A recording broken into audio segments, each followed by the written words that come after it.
Hi YouTube family, welcome back to the channel. Welcome back to another video. Thank you for joining and for tuning in.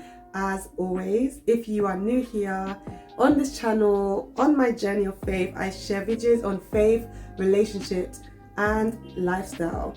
And this month I've been sharing a lot of content around biblical womanhood and just sharing some of the things that I've been learning as I'm just trying to grow in my biblical womanhood, grow as a woman of God. And I'm just sharing some of those things with you because I also want you to grow.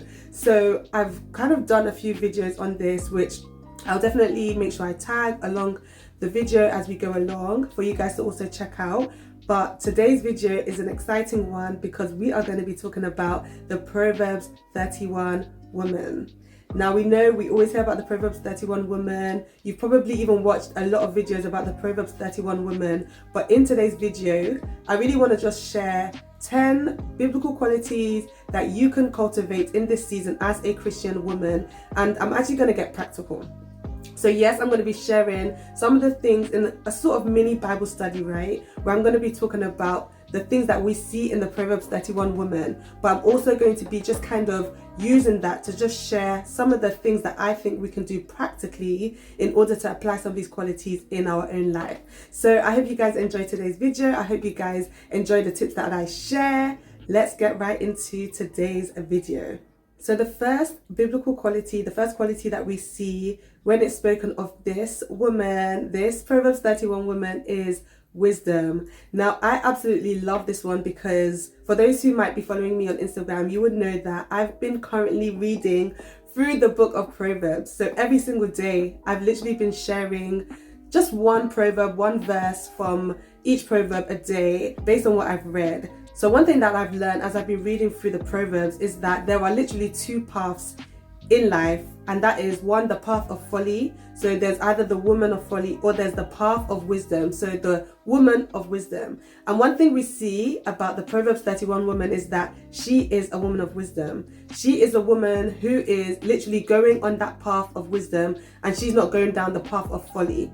So in Proverbs chapter 31 verse 26, it says, "She opens her mouth with wisdom, and the teaching of kindness is on her tongue."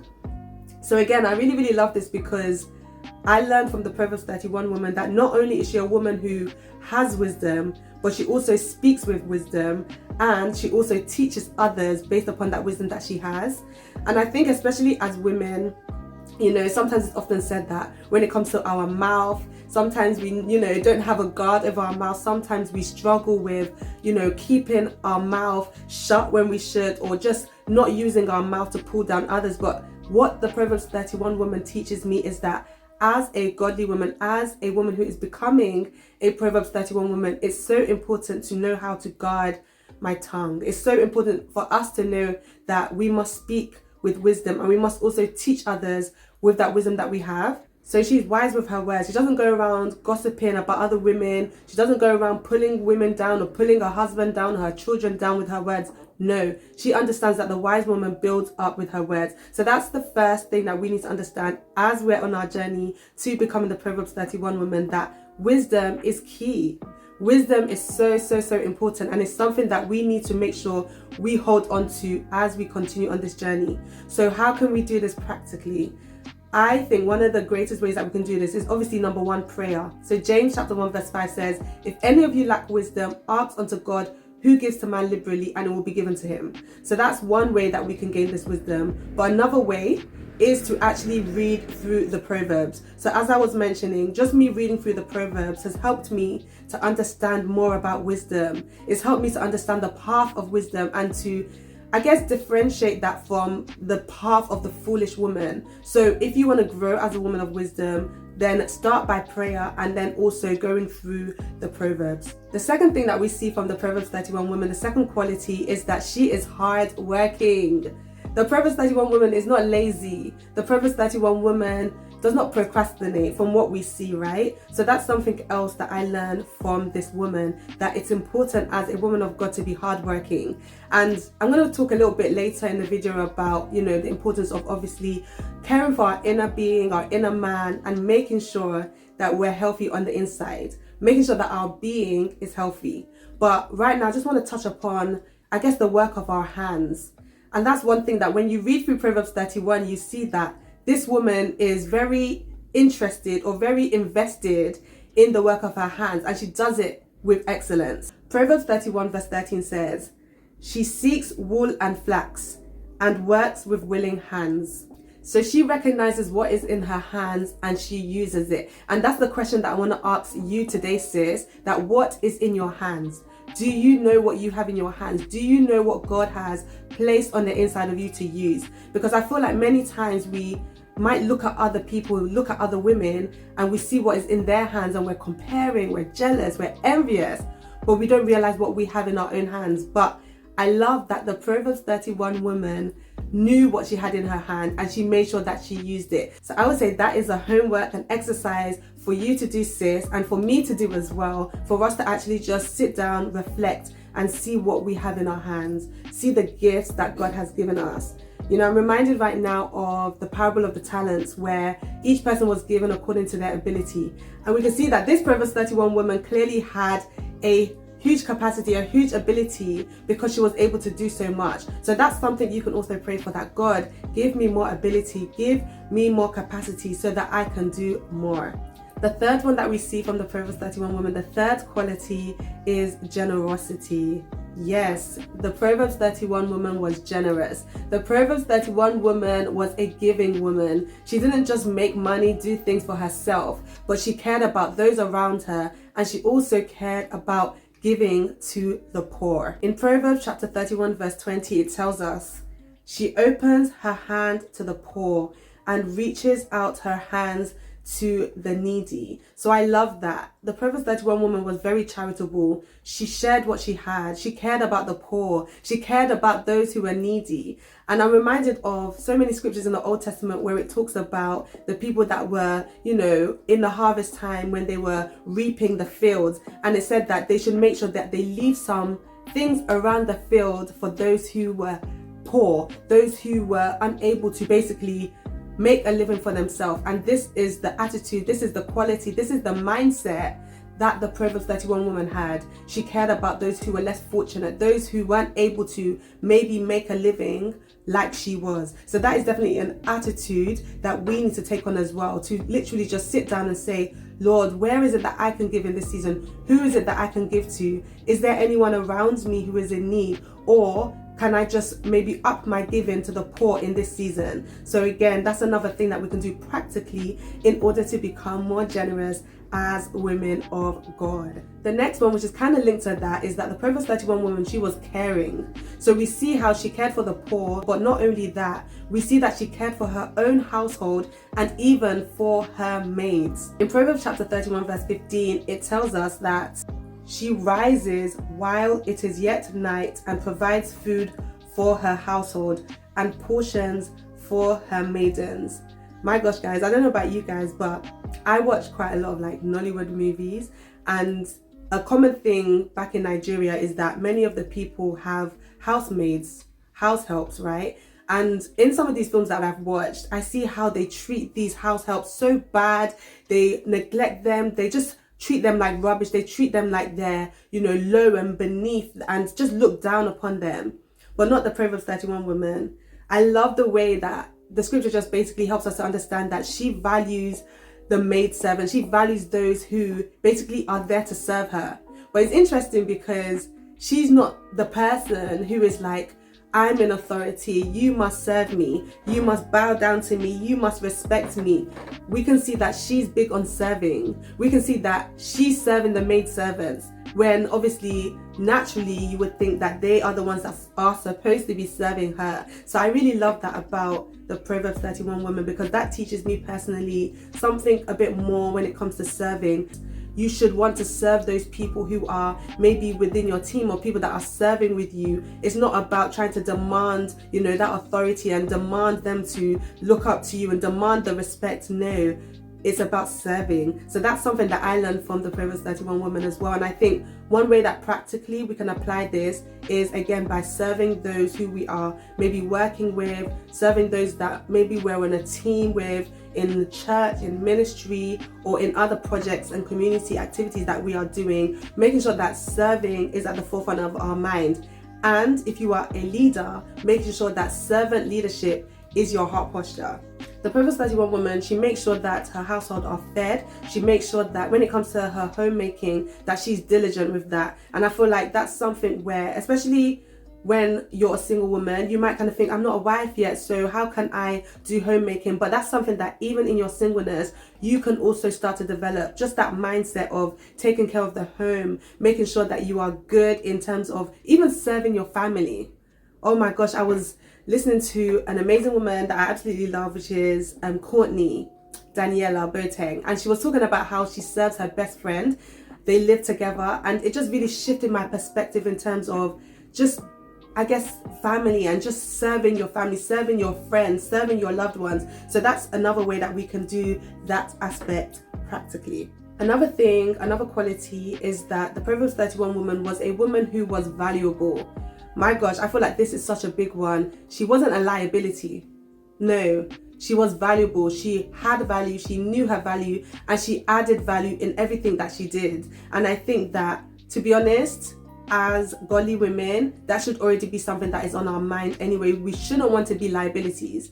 We shouldn't want to be a burden to the people around us. No, we want to be valuable. We want to add value. In Proverbs chapter 31 verse 28 to 29, it tells us that her children rise up and call her blessed. Her husband also, and he praises her.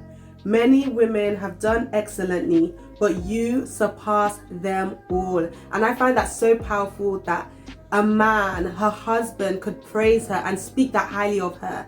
Now, again, I think that's something to take note of, because for a husband to really praise his woman and say that she exceeds other women, that is a big deal. The fact that her children can rise up and praise her, again, that is a big deal. And I just want to kind of just pick on that word excellent, because at the beginning of the chapter, we see that word excellent where it talks about her being an excellent wife. And then we see it again at the end of the chapter. So it starts with excellence and it ends with excellence. And I think that speaks to me the importance of excellence when we want to go on that journey to become a Proverbs 31 woman or just a godly woman. That excellence is key. Excellence is a huge part of that journey. And what is excellence? Excellence is literally giving our best self to the things that we do, doing things at a high standard, right? So that is something that we can also learn from the Proverbs 31 woman. And practically, what does that look like? That could look like you going into the workplace and saying that I'm going to give the best of myself to this work that I'm going to do. That is even in your house, if you're married, with your husband, your children, making sure that you are giving them your best self. That could be in your friendships. That could be in just whatever sphere you are in the work of your hand, saying that you are going to be excellent. You're not going to be mediocre. You're not going to do things at a low standard. No, you are saying that you are going to be excellent. And a good wife, an excellent wife, comes from God. So those are different things that we can also meditate on, hold on to when it comes to this journey of just cultivating these qualities as Christian women. The next one, which I kind of spoke about at the beginning, that I said I was going to come and touch upon, is that she doesn't neglect her own well-being, and she also walks on that journey of developing her character. Now, I think this is such a key one, because with all that she does, oh my gosh, like this Proverbs 31 woman does so much, but you can see that despite this, she doesn't neglect herself. She doesn't just abandon herself and just pour into everyone else and not pour into herself. In Proverbs chapter 31 verse 17, it says to us that strength and honor are her clothing. So this shows me that she prioritizes her inner life. She prioritizes that inner strength, right? Another version says that strength and dignity are her clothing. So she cares about her character. She works it out, right? She makes bed coverings for herself.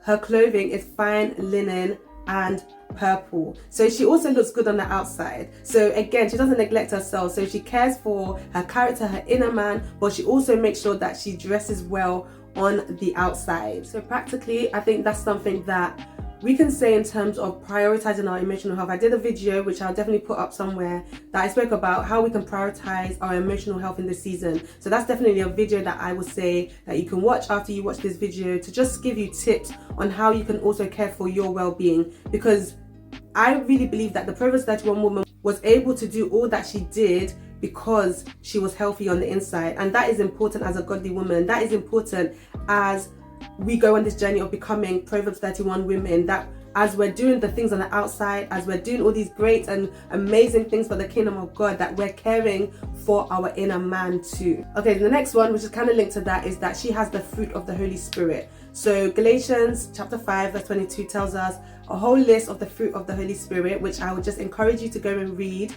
And that basically kind of just tells us the different fruit that we develop as we grow in the Spirit of God. And that is something that I see in the Proverbs 31 woman. Proverbs chapter 31 verse 11, it tells us that the heart of her husband trusts in her, and he has no lack of gain. She does him good and not harm all the days of her life. So she is a trustworthy woman. She's a woman who her husband is able to trust, and I'm sure others are probably able to trust as well. So the next one is that she is organized and she plans well. And I think that this one is really important for someone who, I guess, is managing in a household, right? So she's a wife, she has her husband, her children, her maid servants. And one thing that we can learn from her is that she plans ahead. She's organized. She's able to prepare for her household ahead of time. She's not waiting for things to come before she now rises up and says, this needs to be done. No, she's a woman who has foresight. She's a woman who thinks ahead and is able to see that my household needs this, so I'm going to prepare for this even before that time comes. Proverbs 31 verse 27, it tells us that she looks well to the ways of her household and does not eat the bread of idleness. So she cares for her household and she does not eat the bread of idleness. She's not idle. She's not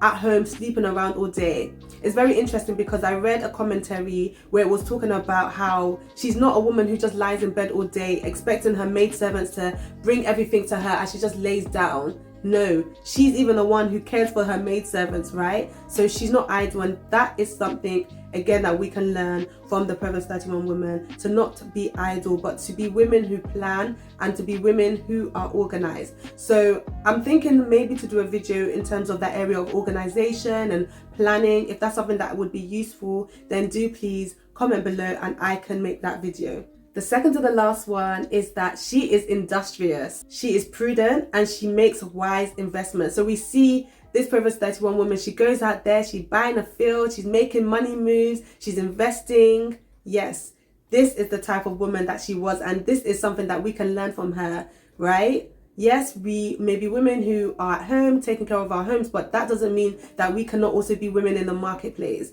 That doesn't mean that we can't be women who also invest, make wise investments. Proverbs chapter 31 verse 16, it tells us that she considers a field and buys it. With the fruit of her hands, she plants a vineyard.